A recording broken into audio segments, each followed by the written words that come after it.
اللہ اللہ۔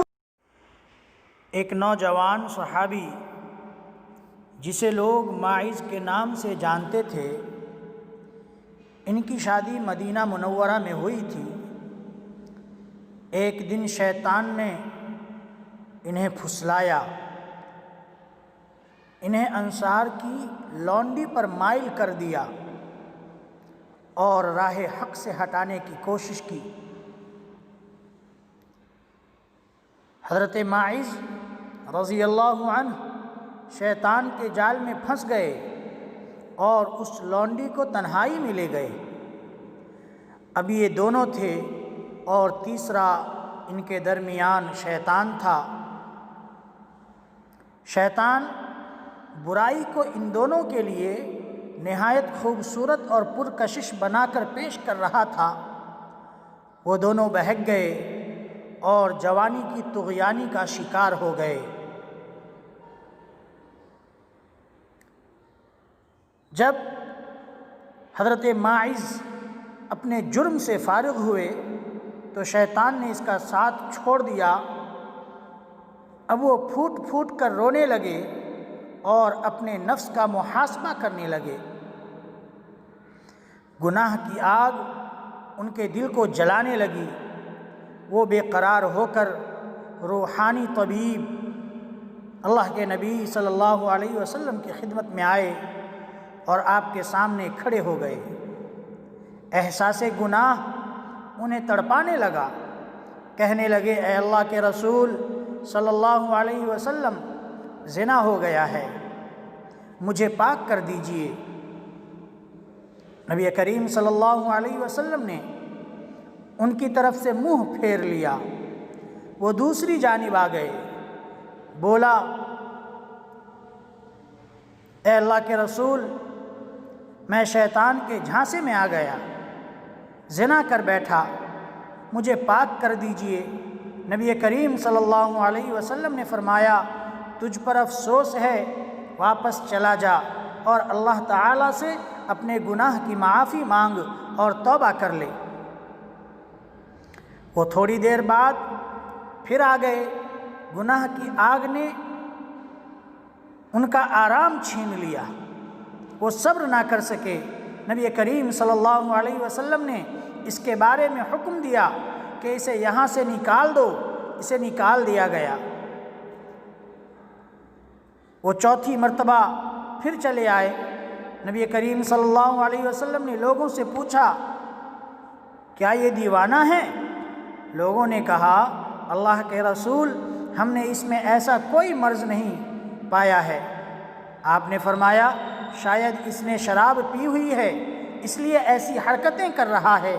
ایک آدمی کھڑا ہوا، اس نے حضرت ماعز کا منہ سونگھا، اسے شراب کی بو محسوس نہیں ہوئی۔ نبی کریم صلی اللہ علیہ وسلم نے پوچھا، تجھے پتہ ہے زنا کسے کہتے ہیں؟ اس نے کہا، جی ہاں، میں ایک عورت کے ساتھ اس طرح حرام کا ارتکاب کر بیٹھا ہوں جیسے ایک آدمی حلال طریقے سے اپنی بیوی کے پاس آتا ہے۔ آپ نے پوچھا، اب اس بات سے تمہارا کیا مطلب ہے؟ تو انہوں نے کہا، مجھے پاک کر دیجئے۔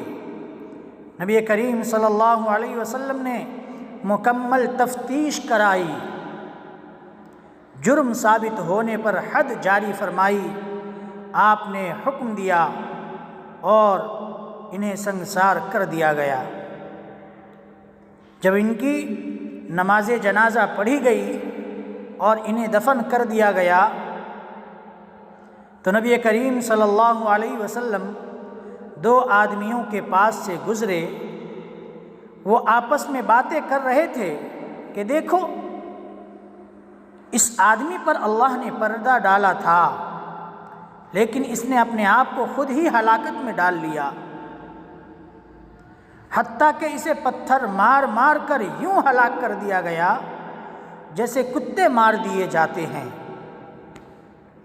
نبی کریم صلی اللہ علیہ وسلم خاموش ہو گئے۔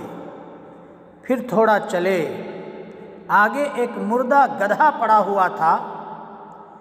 اسے دھوپ نے جلا دیا تھا اور وہ پھول گیا تھا۔ جب نبی کریم صلی اللہ علیہ وسلم نے اس گدھے کو دیکھا تو پوچھا کہ فلاں فلاں آدمی کدھر ہیں؟ وہ دونوں بولے اللہ کے رسول ہم یہاں ہیں۔ آپ نے فرمایا اترو اور اس گدھے کا گوشت کھاؤ۔ وہ حیران ہو کر بولے اے اللہ کے نبی صلی اللہ علیہ وسلم بھلا اسے کون کھا سکتا ہے؟ آپ نے فرمایا ابھی ابھی جو تم اپنے بھائی کی عزت پامال کر رہے تھے وہ اس گدھے کو کھانے سے بھی زیادہ بدتر ہے۔ حضرت ماعز نے ایسی سچی توبہ کی ہے کہ اگر یہ امت کے مابین تقسیم کر دی جائے تو انہیں کافی ہو جائے۔ مجھے اس ذات کی قسم جس کے ہاتھ میں میری جان ہے، وہ اس وقت جنت کی نہروں میں غوطے لگا رہا ہے۔